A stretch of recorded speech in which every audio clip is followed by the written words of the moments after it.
O empresário Alexandre Sampaio, presidente da Associação dos Empreendedores do Bairro do Pinheiro, aqui em Maceió, é o nosso primeiro entrevistado nesta edição de Conjuntura.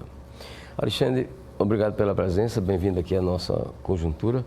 Bom, o Diário Oficial do município desta segunda-feira traz o projeto de isenção fiscal da Prefeitura de Maceió, contemplando os empresários e moradores do bairro do Pinheiro. Você já teve acesso a esse projeto, você já conhecia inclusive antes. Ele está dentro do que vocês pretendiam em relação à Prefeitura? Flávio, bom dia, espectadores e Flávio. Na verdade, nós ajudamos a construir esse projeto. Lá, quando a gente descobriu esse problema todo do bairro do Pinheiro, entre janeiro e fevereiro, o Ministério Público do Trabalho convocou a Prefeitura, a pedido nosso também o SEBRAE e a FEComércio integraram um grupo de trabalho e durante 4 longos meses nós discutimos linha a linha todos os detalhes desse projeto de lei. E eu posso afirmar que do jeito que ele foi publicado no Diário Oficial hoje, ele atende, sim, aos empreendedores do bairro, atende aos investidores imobiliários e, principalmente, a moradores das regiões afetadas, do Pinheiro, Mutange e do Bebedouro. Que compensações esse decreto oferece a vocês? Bom, para moradores, isenção de IPTU e taxa de lixo por 5 anos, tá? O ITBI, para aqueles imóveis que estão em processo de regularização, para que a pessoa possa conseguir uma indenização, entrar na justiça ou mesmo extrajudicialmente, ele vai o decreto, aliás, o projeto de lei permite que a pessoa entre na prefeitura, solicite o diferimento para só ser pago quando sair a indenização. Então, isso é uma conquista importante para que os moradores e comerciantes não tenham que adiantar o valor do ITBI para poder regularizar um imóvel que seja objeto de uma ação indenizatória. Para os comerciantes e empresários, a gente conseguiu 5 anos de isenção para todas as empresas que estão nos 3 bairros afetados, inclusive em novas regiões, se vierem a ser afetadas também, tá? E para as empresas que saírem do bairro, 24 meses de isenção de ISS e taxa de funcionamento também. Tem mais uma outra taxa, que eu acho que é a taxa de localização, para quem sair do bairro, 24 meses. Você fala para quem sair do bairro. E há quem queira ficar? Olha, por incrível que pareça, quando você tem um negócio que deu certo e o bairro do Pinheiro era um bairro em franca ascensão, então, muita gente apostou no bairro porque havia um crescimento imobiliário, é um bairro central, é um bairro que tem acesso ao centro, à parte alta, a Fernandes Lima. Então, muita gente gostaria de continuar no bairro. As pessoas estão saindo porque serão obrigadas a sair. Isso que é mais doloroso, né? Agora, a situação econômica não permite para muitas empresas permanecerem no bairro.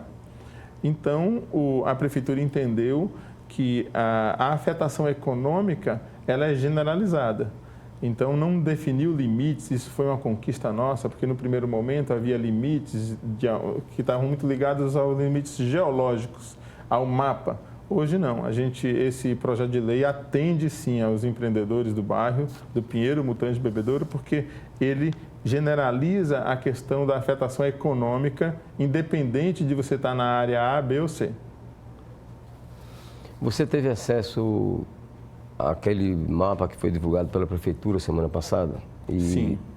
O que foi divulgado satisfaz a vocês?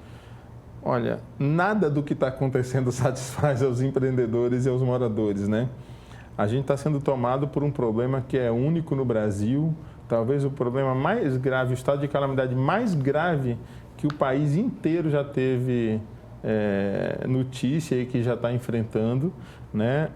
A mineração irresponsável da Braskem provocou um problema que atinge 45 mil pessoas, mais de 2 mil empresas, está trazendo um prejuízo bilionário para todo mundo.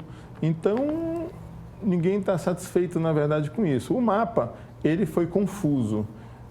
As pessoas, quem não enxergar direito, não entende o que a Prefeitura chamou de área verde escura, só enxerga bem o verde claro, né? Não está claro quem vai ter que sair, quem vai ter que ficar. Alguns termos técnicos, como realocação, na verdade, traduzem evacuação, né? Então, a falta de uso de palavras claras e de uma clareza de quando vai acontecer e tudo mais foi um problema e que muita gente não acredita ainda nesse mar de desinformação que a gente está vivendo.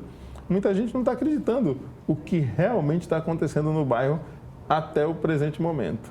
Bom, essas rachaduras, esses afundamentos que têm surgido nos bairros do Pinheiro, Mutange e Bebedouro, eles causam, evidentemente, tumulto, né, para a comunidade, para vocês empresários. Mas para quem é simplesmente morador, a coisa é aparentemente um pouco mais prática. É constrangedor, é chato, é desgastante, mas a pessoa, deixando o imóvel, conseguindo algum tipo de compensação, resolve. E vocês, empresários? Vocês tentam ou têm algum compromisso, alguma promessa de um subsídio, por exemplo? Flávio, essa é uma questão muito importante. Eu lembro quando saiu a primeira notícia sobre isso, o pessoal achava que os empresários, por terem aparentemente dinheiro, iam ter uma facilidade maior de trabalhar esse assunto ou de resolver esse assunto. E quando, na verdade, é o contrário. Sem nenhum desmerecimento, na verdade, é difícil categorizar sofrimento, né? Mas se você, como morador, recebe uma indenização, você encontra uma casa e sai. Vai sofrer a sua história, é a sua vida que vai, né, ficar sem referências, mas pragmaticamente é isso. O empresário não. Você constitui um fundo de comércio, você conquista um mercado, né? Você imobilizou lá não só o recurso do imóvel, mas você tem lá toda uma preparação para poder você atuar em determinado local. Então, você tem lucro cessante, você tem o custo de parar uma empresa, tem demissão de funcionário, você tem que depois encontrar um outro ponto, conseguir todas as licenças, todas as aprovações. Depois você tem que conquistar um novo mercado num ponto que já não era o que você escolheu. Então, é muito mais complexo. Na semana passada, a Prefeitura nos chamou para discutir esse assunto com a Defesa Civil Nacional, dentro do esforço da Defesa Civil Nacional de criar ações integradas com as secretarias municipais, estaduais e federais e os ministérios para poder tentar enfrentar esse problema de uma maneira mais correta. Foi a primeira vez em 1 ano e meio que um órgão público chamou a gente para poder ter uma conversa que eu considero correta, né? E essa conversa foi interessante porque, ao invés de eles virem impor uma determinada situação, eles nos ouviram, pediram para que a gente elencasse um conjunto de reivindicações. Nós já tínhamos esse conjunto e, entre outras coisas, a gente fez reivindicações como, por exemplo, um subsídio, porque tem empresas que vão ter que fechar e não tem sequer um norte para onde vão.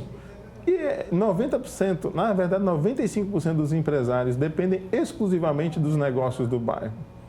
Então não é simples assim, você tem a ajuda, que é o aluguel social para o caso de morador, mas não havia nenhuma previsão para um subsídio que garantisse uma renda mínima para as famílias dos empresários que também estão afetadas. E não havia nenhuma previsão para os funcionários que tenham que ser demitidos por conta do fechamento de muitas empresas dos bairros. Alexandre, quando surgiu um relatório da CPRM responsabilizando a Braskem pelo acontecido nos bairros, né, do Mutange, Pinheiro e Bebedouro, a Braskem admitiu que iria honrar a indenização com relação aos eventuais prejuízos, né? Mas a Gazeta de Alagoas, desse último final de semana, traz uma matéria do Arnaldo Ferreira, do repórter Arnaldo Ferreira, dando conta de que a própria CPRM, órgão do governo federal, trabalhou, contratada pela Braskem, na perfuração de 17 poços da antiga Salgema. Salgema que foi quem antecedeu a Braskem como empresa. E agora, segundo consta nessa matéria, a Braskem quer dividir responsabilidade com o próprio governo federal em relação à indenização. Como é que vocês avaliam isso? Olha, eu vou ser bem duro e bem breve sobre isso. A Braskem está transformando a lama que ela mesma provocou e está querendo respingar essa lama na CPRM. Há 30 anos, quando isso aconteceu, foi bem no início, eu li a matéria do Arnaldo, foi lá no início de operação da antiga Salgema, né, que contrataram a CPRM para fazer alguns poços. Não foi a CPRM que operou o poço. Não foi a CPRM que deixou de fazer a operação de estabilidade hídrica, de integridade física, de de cumprir tudo que a legislação exige para que você faça uma mineração responsável. O que a Braskem está tentando nesse momento é desacreditar a CPRM, que tem feito um trabalho importante, que tem feito um trabalho isento, e ao tentar fazer isso, ela quer pôr a CPRM no mesmo, que é chafurdando na mesma lama que ela está chafurdando. E não é correto isso. A CPRM fez pesquisas sérias agora, detectou que o problema é da mineração e a Braskem não está aceitando. Agora, o que eu digo para você e para os acionistas da Braskem é que a Braskem tem ações em Nova York. E as regras de compliance, as regras todas de cumprimento da legislação ambiental, da responsabilidade socioambiental de uma empresa multinacional que tem ações em Nova York, não permite esse nível de responsabilidade que a Braskem tratou aqui. Se os acionistas de Nova York, da Braskem, souberem do nível de irresponsabilidade com que ela tratou a mineração ao longo dos últimos 40 anos, vai haver, na verdade, um grande processo de indenização, as ações da Braskem vão cair violentamente e vai acontecer algo parecido com o que aconteceu na Petrobras. A Braskem, ao invés de pagar a indenização e resolver o problema logo aqui, vai ter dois custos, que é resolver as indenizações do bairro do Pinheiro, Mutange Bebedouro, e pagar a indenização aos acionistas de Nova York pelo fato de estar fazendo uma mineração irresponsável. Ok, nosso muito obrigado a Alexandre Sampaio, ele que é presidente da Associação dos Empreendedores do Bairro do Pinheiro, pela sua participação nessa edição de Conjuntura aqui pela TV Mar, canal 25 da NET. Vamos ao intervalo, a gente volta conversando com a Aline Mesquita, coordenadora do projeto Acolha-me. Até já.